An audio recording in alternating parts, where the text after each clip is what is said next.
Why is Venerable Thich Minh Tue loved worldwide? When the Dharma is being severely distorted, turning Longthang's transformation into a success, creating something from nothing to deceive people, causing them to lose faith and no longer care for large temples and statues, it is a great fortune for the Vietnamese people to welcome a future Buddha.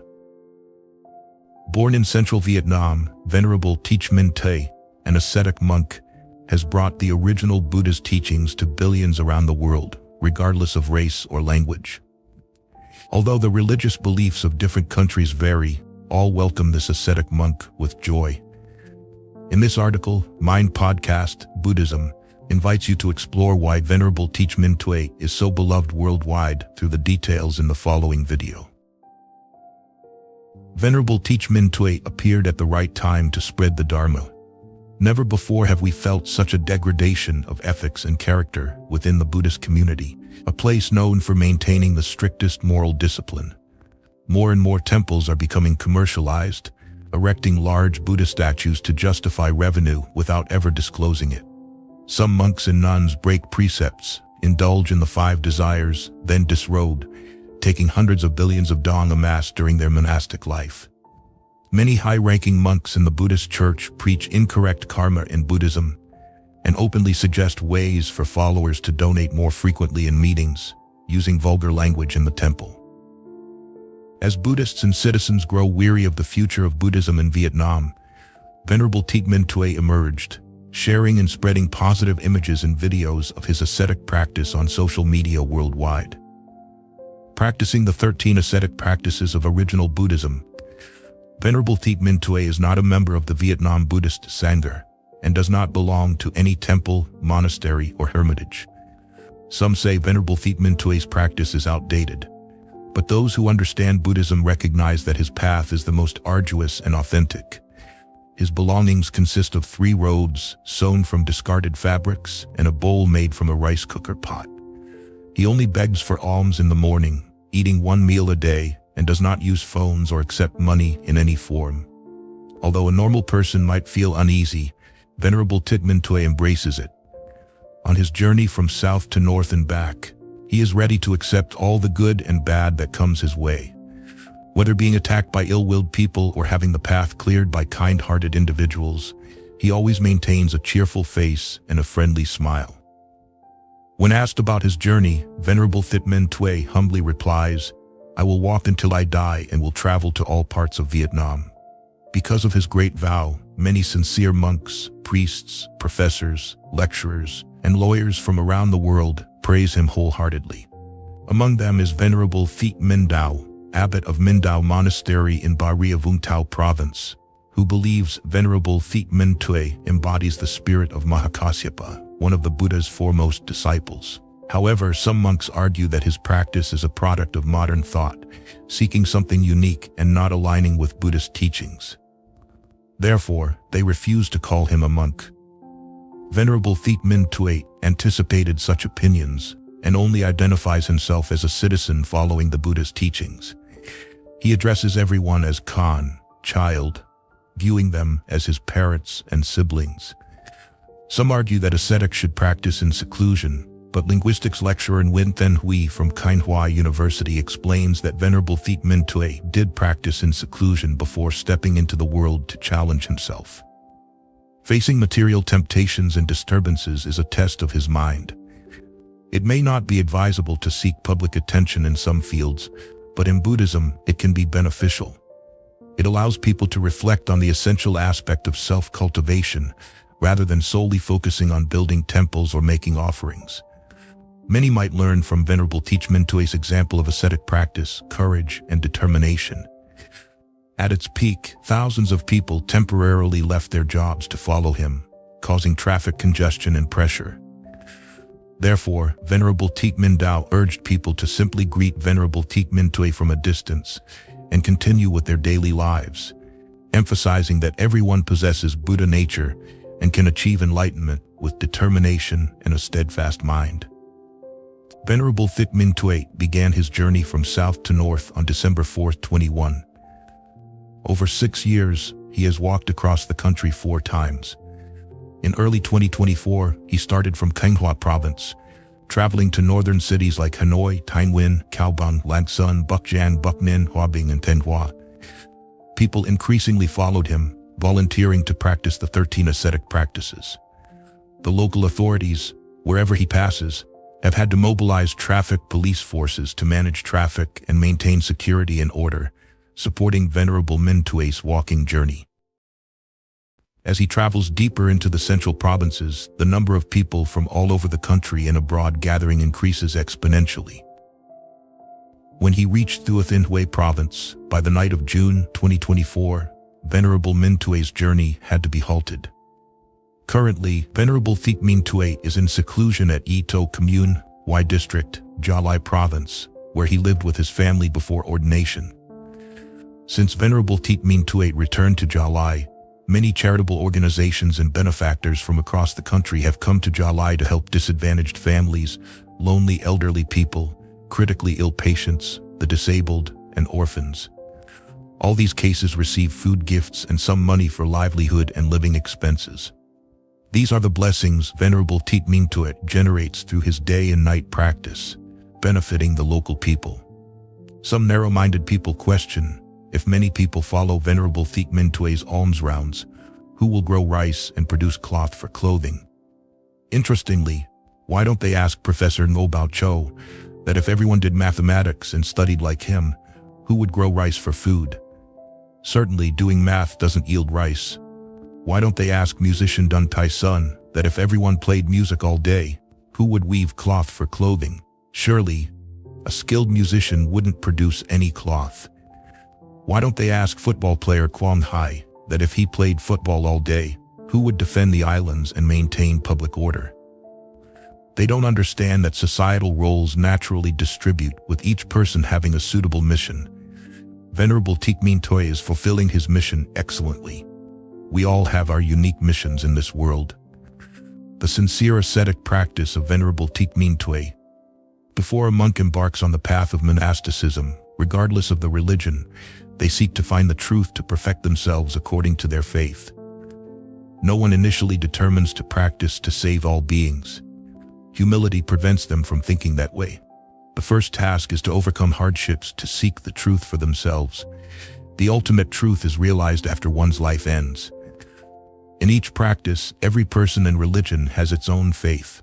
Venerable Thich Minh Tue practices to learn, to train his health and self, following the Buddha's teachings, cultivating both ethics and mind and wisdom. Venerable Thich Minh Tue wants to follow the practice of Buddha Shakyamuni.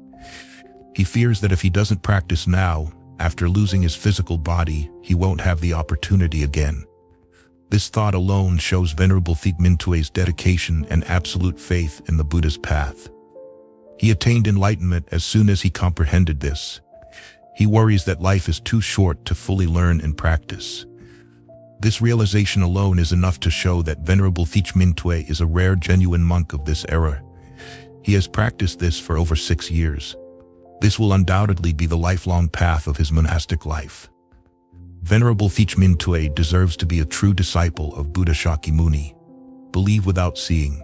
At this moment, Venerable Thich Minh Tue does not yet dare to think about practicing to bring happiness to others. He only hopes to practice to repay the debt of gratitude to his parents. This faith and filial piety have helped Venerable Thich Minh Tue achieve both ethical and filial practice. His humility has helped him achieve virtue. His renunciation of material things, fame, and desires, eliminating greed, anger, and delusion, has helped him attain peace. His ascetic practices over the past 6 years, eating 1 meal a day and walking tens of kilometers, studying and meditating under trees, in abandoned houses and cemeteries, have helped Venerable Thich Minh Tue eradicate suffering. These factors combined are enough for Venerable Thich Minh Tue to achieve sainthood and become a future Buddha. Millions of Buddhist followers worldwide hope that in the near future, Venerable Thich Minh Tue will appear as a fully enlightened Buddha. He will embody all the principles and methods to teach current and future disciples. His mission is extremely difficult and arduous, but Venerable Thich Minh Tue's glory is immense. To help Venerable Thich Minh Tue quickly attain Buddhahood, it is essential to have the support of the Vietnamese government, the Vietnam Buddhist Sangha, and the Vietnamese people. Firstly, the Vietnamese people should not neglect their work out of curiosity to follow him. Quietly greet Venerable Minh Tue from afar and send the best wishes to everyone. Do not use social media to curse, criticize, or compare monks in other religions, creating bad karma. Do not exploit Venerable Minh Tue's fame for business or profit, as this is truly sinful. Respect and protect Venerable Thich Minh Tue as a future Buddha, a national treasure, which includes each of our own blessings. Secondly, the Vietnam Buddhist Sangha should reflect on some monks and nuns to see if they are adhering to the precepts, preaching correct teachings. Do not rush to criticize an ascetic monk who does not accept money or use a phone, while your practice is still clouded by wealth and fame, still using cars, phones, and limited edition watches. Do not be sad when temples see reduced donations, as this will purify and enhance the Sangha's reputation, removing those who falsely practice for personal gain. Reduce unnecessary temple construction funds to build hospitals, schools, and help the poor. Manage the monks in the Sangha following Venerable Thich Minh Tue to prevent bad elements from disrupting his practice. Respect and protect Venerable Thich Minh Tue's freedom to practice, assisting him on his path domestically and internationally. He is a treasure of the Vietnam Buddhist Sangha, reviving the truth of Vietnamese Buddhism, making it known to billions worldwide. Thirdly, the Vietnamese government should provide the best security to ensure Venerable Thich Minh Tue's safe practice. He should not be hindered anywhere in Vietnam, as he will be a national treasure in the near future. Venerable Thich Minh Tue is attracting many domestic and international tourists, benefiting the country and localities. Appreciate Venerable Thich Minh Tue for achieving what the Ministry of Culture and various agencies could not. He spreads values of love, ethics, sincerity, and combats falsehood, creating a positive energy wave in the Vietnamese people. This is truly precious. The feelings of the people when they receive the positive energy from Venerable Thich Minh Tue have never allowed us to clearly distinguish between right and wrong as now. Venerable Thich Minh Tue has only appeared for a short time, but he has helped us awaken and realize many things. Venerable Thich Minh Tue has brought the pure light of Buddhist Dharma to illuminate the deepest corners of the 3 regions of the country. He has helped us learn about the 5 precepts of Buddhism, gradually let go of greed, anger, and delusion, and reduce the pursuit of fame and materialism. Although everyday life still has many difficulties and hardships, every time we look at his example, we feel more peaceful, satisfied with ourselves and our lives. We have learned to care for and share with the less fortunate, knowing that giving brings more joy in life. For the first time in our lives, we know what ascetic practice truly is. Just a simple vegetarian meal, yet he receives it with such joy, bringing us overwhelming happiness to the point of tears. Venerable Thich Minh Tue always wishes everyone peace and happiness. He has shown us the true path to follow, to practice, and to achieve liberation in this very life. The positive energy of Venerable Thich Minh Tue has spread across the planet. Therefore, many poets, musicians, and singers in the country and the world have been inspired to create and sing songs praising an ascetic practitioner. Sculptors have also devoted all their efforts to carve statues of various sizes and dignified appearances of Venerable Thich Minh Tue. Artists, both domestic and international, deeply admire his virtue. They have painted portraits with various materials of a rare ascetic monk. Fashion designers, inspired by him, have designed various outfits and bags similar to the robe that Venerable Thich Minh Tue often wears. We thank Vietnam with its 1,000-year-old culture for distilling and embracing the quintessence of the Lac Hong lineage to produce an outstanding ascetic monk. That is the ascetic practitioner, Venerable Thich Minh Tue. Sharing about the ordination journey of Venerable Thich Minh Tue. Sentence 1. In mid-July 2015, while working, I happened to hear about Buddhism. I vowed to eat 1 vegetarian meal a day, read Buddhist scriptures, and observe the precepts for 6 months. Sentence 2. I realized that the purpose taught by the Buddha was very noble, so I wanted to become a monk and decided to ordain. Sentence 3. At first, my parents did not allow it, but later they agreed. My parents shared the inheritance with me, like my siblings, but I refused. I only asked them to sign the papers allowing me to ordain. Sentence 4.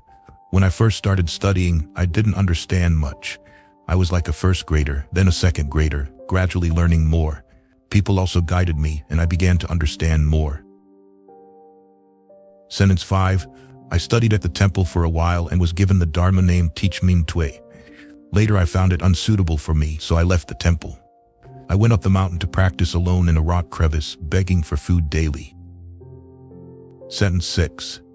Although the Buddha did not mention it, I chose to sleep sitting for 3 years now without lying down. I sleep sitting to give up sleep. When I'm too tired, I lean against a tree or a wall. Sentence 7. After staying in one place for a while, I felt I had no opportunity to face challenges related to greed, anger, and delusion. So I decided to walk from the south to the north and back again. I don't dare say when I will stop. Sentence 8. I want to keep my old Dharma name, so I say my name is Thich Minh Tue, instead of my secular name, Lian Tu. Sentence 9. Before becoming a monk, I had a job like everyone else. But I wasn't happy because I realized that no matter who has a job, is a public servant, or has a stable life, they all get sick, grow old, and die alike. I would be like them. Sentence 10. I want to learn the profound, miraculous teachings of the Buddha, the ultimate meditation, wisdom to escape suffering, and achieve peace and happiness. Sentence 11. I follow the Buddha's teachings to find peace and happiness, not because I know it myself. I haven't entered meditation yet because I'm still learning. Sentence 12. I became a monk to seek liberation. Only when I attain enlightenment can I repay my parents' kindness. Sentence 13. Every day, I only beg for one vegetarian meal to sustain my practice. I don't store, save, or ask for more. Sentence 14. I absolutely do not accept money, gold, or any items from anyone in any form. Sentence 15. The clothes I wear are self-made from fabric scraps I picked up from cemeteries or roadside dumps. Sentence 16. I don't wear clothes similar to other monks or say which temple I'm from because I don't want to disrespect the monks and temples. People might accuse me of exploiting or doing wrong, and I don't want to affect them. Sentence 17. The bowl I use for receiving food is made from the inner part of a rice cooker someone gave me. It is not the bowl of venerable monks. Sentence 18. Life is impermanent. We could die anytime, so I must become a monk early. If I die tomorrow, I won't have the chance to practice anymore. Sentence 19. Someone asked if I see anything while sleeping in the cemetery. Saying I don't see anything wouldn't be true. Sometimes I see a black shadow passing by, but it doesn't affect me, so whether I see or not doesn't matter. Sentence 20. Now I see everyone as my brothers, sisters, and parents. Sentence 21. I no longer have selfishness or hatred. I see all people in the world as equals. Sentence 22. If people scold me, I still see them as friends. Sentence 23. If someone hits me, I still wish them all the best. Sentence 24. I wish everyone happiness. Sentence 25. Before I had the intention to practice true enlightenment, it was fine. But once I had the intention to practice, everything came to test my patience. Beatings, scoldings, illnesses, to see if I could overcome them. Can I conquer the 4 sufferings of birth, aging, sickness, and death? For example, illness comes first to see if I'm afraid of it. Sentence 26. People shouldn't learn fortune-telling because it's partly right, partly wrong. The Buddha didn't teach fortune-telling. Moreover, if they were talented, they would have foretold their own fate. Instead of learning fortune-telling, people should learn morality, precepts, and try to keep the 5 precepts. No killing, no stealing, no sexual misconduct, no lying, no alcohol, and they will be happy. Sentence 27. Keeping the precepts is the first important thing in morality, concentration, and wisdom. Without keeping the precepts, one cannot become a Buddha. Sentence 28. Being vegetarian while keeping the precepts also leads to success in Buddhist practice. Sentence 29. People offer me both vegetarian and non-vegetarian food. When eating, I only choose vegetarian food. Sentence 30. People shouldn't bow to me, but should bow to the Buddha, Dharma, and Sangha. Sentence 31. I don't call for or set up a team to follow and film me, but I don't drive them away either. Sentence 32. If filming me benefits them, I wish them happiness. Sentence 33. For me, everywhere is a temple, so I don't mind why one temple is open and another is closed. Sentence 34, I walk instead of riding to train my health. Sentence 35, I walk barefoot to feel what's under my feet, to avoid stepping on insects and creatures. Moreover, shoes wear out faster than my feet. Sentence 36, anyone who has nothing valuable is happy because they have nothing to worry about keeping. Sentence 37, I have nothing, so I'm not afraid of being beaten or killed for my possessions. I'm not afraid of death because I have nothing worth living for. Sentence 38, someone asked if sleeping in a leaf hut in the cold forest is as comfortable as in a closed room with warm blankets and soft beds. I said it's still comfortable. According to the Buddha's teachings, you sleep well anywhere if you don't have lustful thoughts. Sentence 39, reciting the Great Compassion Mantra must have a purpose. If you want peace and read the mantra to drive away demons, you handle them cruelly.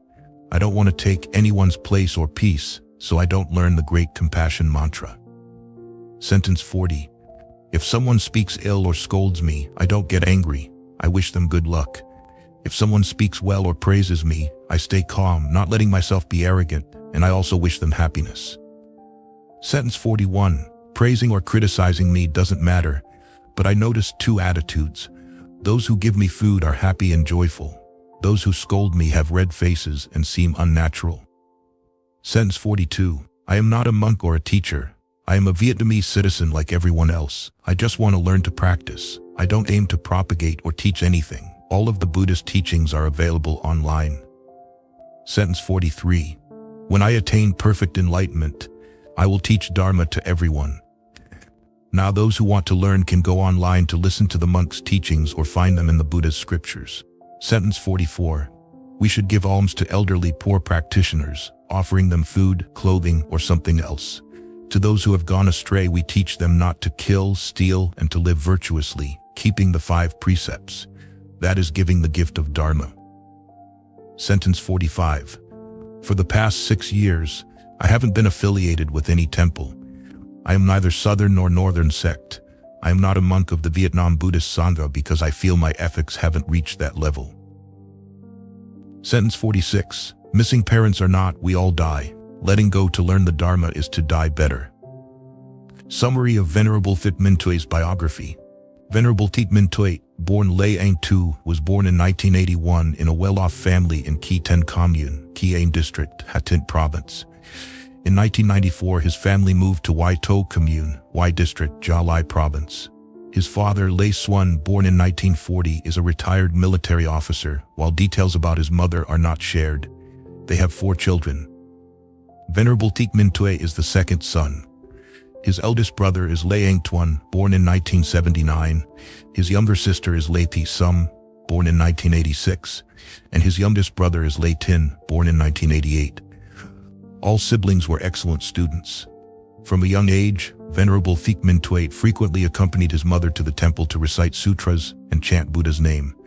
He was always a diligent, filial, kind, honest, and outstanding student. After graduating from high school, Venerable Thich Minh Tue voluntarily enlisted in the army. He became an excellent soldier with the rank of sergeant and served as a platoon leader. After completing his 3-year military service, Venerable Thich Minh Tue studied at the Intermediate School of Forestry in Pleiku City, Gia Lai Province. Upon graduation, he was invited to work for a surveying company in Iak Kar District, Dak Lak Province. A noteworthy aspect of Venerable Thich Minh Tue is that from adolescence to adulthood, he showed no interest in women, unlike his peers. Besides studying and daily chores, Venerable Thich Minh Tue dedicated all his time to studying Buddhist scriptures, meditation, and ascetic practices. He spent considerable time learning about the 13 ascetic practices, which are rigorous practices to train the body and mind, helping individuals abandon afflictions, defilements, desires, anger, jealousy, and fame, leading to enlightenment and liberation. When the Buddha Shakyamuni was still alive, he transmitted the 13 ascetic practices to his chief disciple, Mahakassapa, as follows. 1. The practice of wearing rag robes. Wearing robes made from discarded cloth found in cemeteries or dumps. The vow is, I vow to refuse the offerings of robes from householders. I vow to practice wearing rag robes. 2. The practice of wearing 3 robes, keeping only the 3 robes allowed by the Buddha. the outer robe, the upper robe, and the inner robe. The vow is, I vow to refuse the fourth robe. I vow to practice wearing 3 robes. 3. The practice of alms begging, living by begging for food with a bowl. The vow is, I vow to refuse exceptional benefits. I vow to practice alms begging. 4. The practice of sequential begging, begging for food sequentially from house to house without choosing specific places. The vow is, I vow to refuse begging as I please. I vow to practice sequential begging.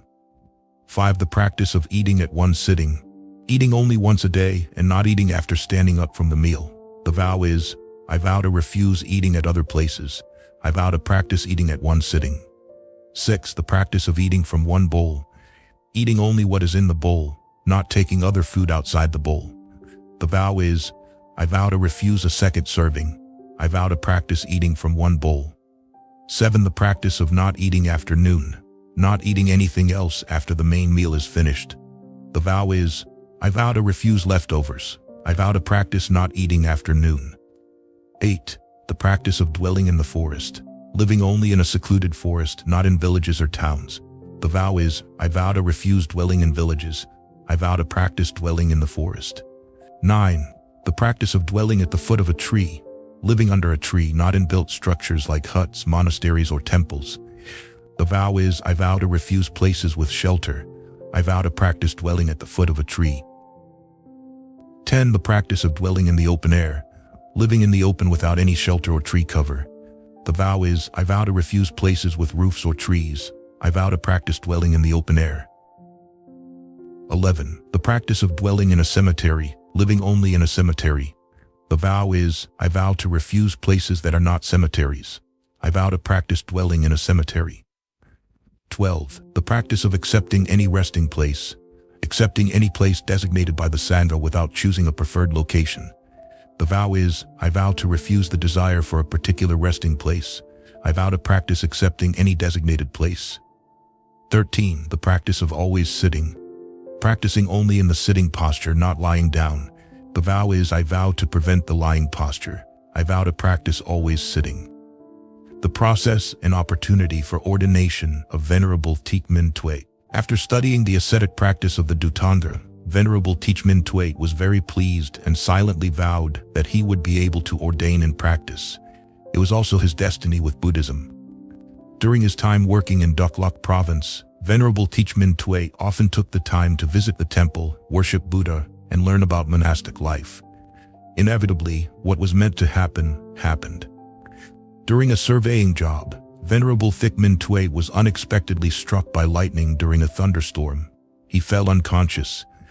When his consciousness left his body for a few minutes, Venerable Thich Minh Tue clearly saw the impermanence of human life. After regaining consciousness, Venerable Thich Minh Tue was completely changed. He no longer felt interested in wealth, fame, or the conveniences of modern society.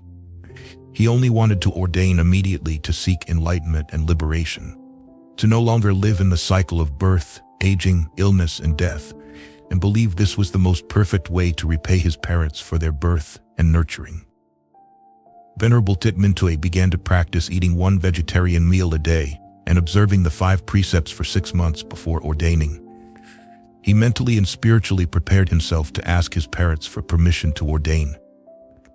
At that time, his parents called him back to formalize the procedures to divide the land among the 4 siblings. Venerable Thich Minh Tue felt that the opportunity for ordination had come, so he hurried back home for the family meeting.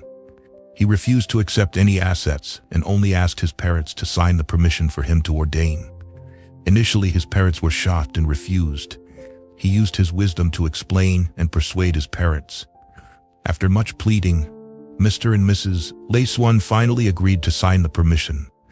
They said that ordination was extremely challenging, but if he was determined and steadfast, they would accept it. They only wished for him to practice diligently and never break his precepts or give up halfway, wishing him to complete his mission and soon attain enlightenment on the path to liberation. With the support of his parents and family, Venerable Thich Minh Tue was overjoyed.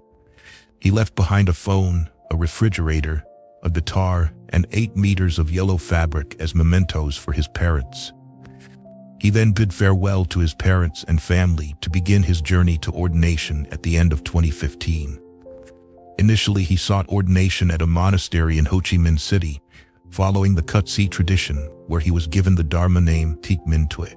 He practiced diligently and worked hard at the monastery. After more than 7 months, feeling that the monastery's practice was not suitable for his abilities, Venerable Thich Minh Tue asked for permission to leave the monastery to seek a new path. He then found a temple in Nha Trang, Con Hoa province, to continue his practice. Every morning, he would go on alms round for vegetarian food, taking only 1 meal at noon. After about a year of practice in Nha Trang, Venerable Thich Minh Tue began practicing the 13 Dhutanga practices.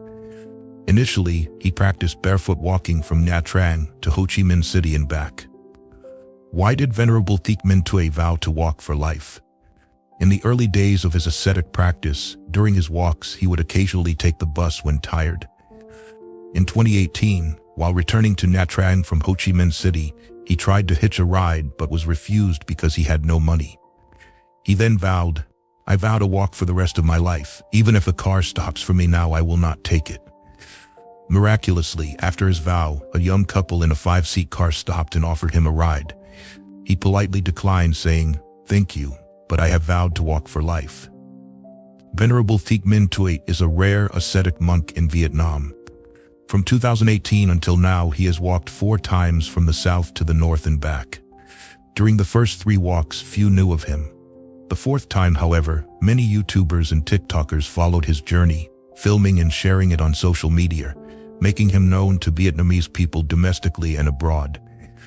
With the image of a barefoot monk on alms rounds, eating 1 vegetarian meal a day, sleeping in cemeteries under trees or in abandoned houses, and wearing robes made from discarded cloth, he stands out. Holding a bowl fashioned from a rice cooker liner, he is unique. Importantly, Venerable Thich Minh Tue addresses everyone as Khan, child, regardless of age or status, always smiling and using Namo Adita Phut, homage to Amitabha Buddha, to begin and end conversations. Since his appearance, millions of people have been inspired to abandon worldly pleasures and practice Buddhism. With his compassionate heart, he lights the way for Vietnamese people to follow his noble virtues, bringing peace and prosperity to Vietnam and its people. 13 sayings of Venerable Thich Minh Tue that awakened millions of people. 1. I ordained to seek liberation. 2. Though I ordained, I only ask for 1 meal a day and do not accept money from anyone. 3. Though I ordained, the robes I wear are self-made from cloth I find at cemeteries and along roadsides. 4. Though I ordained, my alms bowl is made from a rice cooker liner given to me. 5. I ordained because life is impermanent. We live today, but who knows about tomorrow, so I must ordain early. If I die tomorrow, I won't have the chance to practice. 6. I ordained in the hope of attaining true enlightenment to repay my parents for their kindness. 7. I ordained because now I see everyone as my siblings and parents. I ordained so that my heart would no longer harbor selfishness, greed, and hatred, because I see everyone in this world as equal. 9. Though I ordained, if someone scolds me, I still consider them my friend. 10. I ordained because even if someone hits me, I still wish them well. 11. I ordained to advise everyone to strive to keep the 5 precepts: not to kill, not to steal, not to engage in sexual misconduct, not to lie, and not to consume alcohol or stimulants. 12. I ordained to wish happiness for everyone. Though I ordained, people should not bow to me, but rather bow to the Buddha, Dharma, and Sangha in all 10 directions.